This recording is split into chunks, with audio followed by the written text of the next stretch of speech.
All right. I figured it was about time for me to do a Mark Turner. Like, he's just got so much crazy vocab and so much interesting sounding stuff. I love his playing.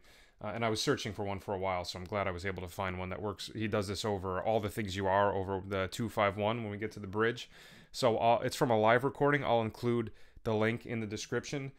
So for the opening part, that's the first line. So this is actually over the A minor 7 chord, and he's starting on the flatted fifth, the E flat note. So I'm not exactly sure everything that he's thinking theoretically over this part. Maybe it's just some cool chromaticism outside of the changes, but most of these notes aren't really lining up exactly within the A, like Dorian kind of sound. Actually, it's almost every note is pretty much outside of that for the most part, but it starts on E flat, E flat, then your ring finger on F, and then you pinky hammers onto G flat. So right off the bat, right, that's the flatted fifth, the flatted sixth, and the natural sixth.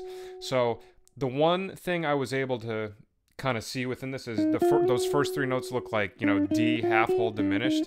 So, for that part, he could just be thinking over the 5 chord the entire time, which you can do over 2-5-1s.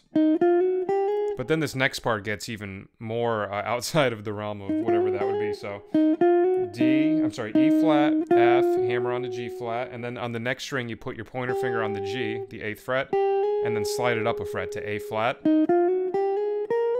And then ring finger goes to B flat, hammer on the pinky to B.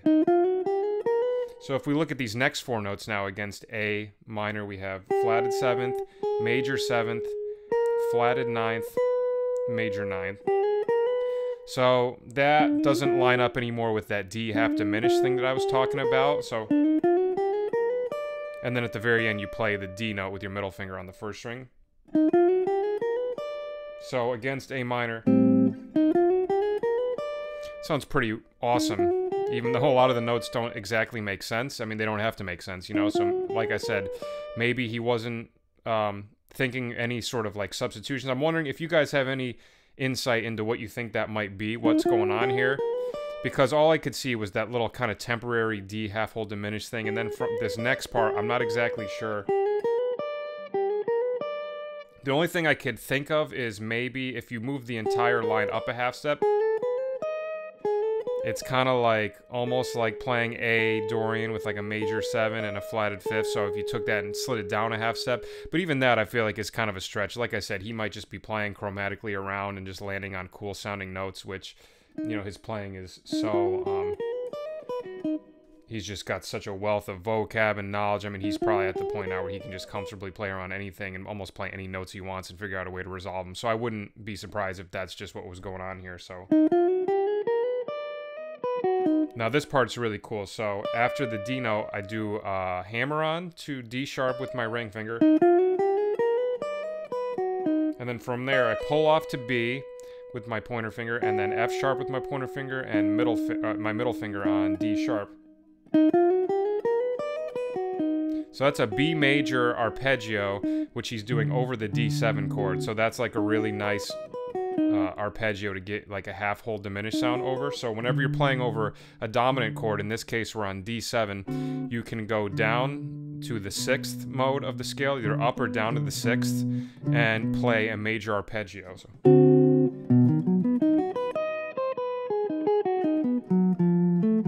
Right, so I mean I added a couple other things there, but against D, it gives you a nice half hold diminished sound. So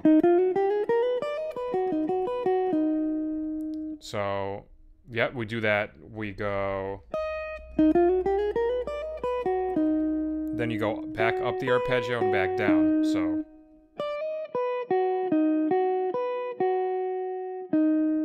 okay, so once you go back down to that D sharp the second time, that's the end of that arpeggio.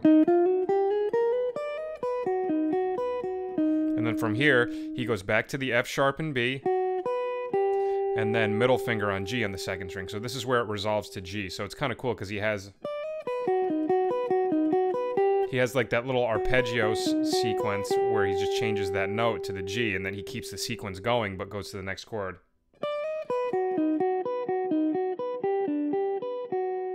So then after the G, so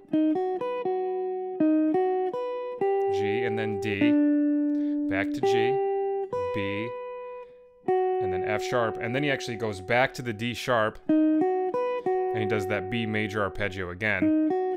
And that's cool because that's actually over the G major chord, and that's another thing you can do if you want to get more of an outside kind of modern kind of sound is if you're in major, in this case we're in G major, start on your third and play a major arpeggio. So in this case, play a B major arpeggio over G major, and it gives you that, you know, G major 7 sharp 5 sound. So it's cool. So you could technically use this B major arpeggio over the D7 chord and the G7 chord. Usually when people use it over like the G major 7 chord. Usually when people use this over like a G major sound, usually you resolve the D sharp to the D at some point. Like you can kind of hang around it.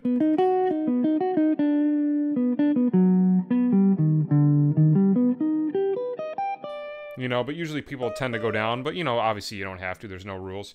So the whole line goes.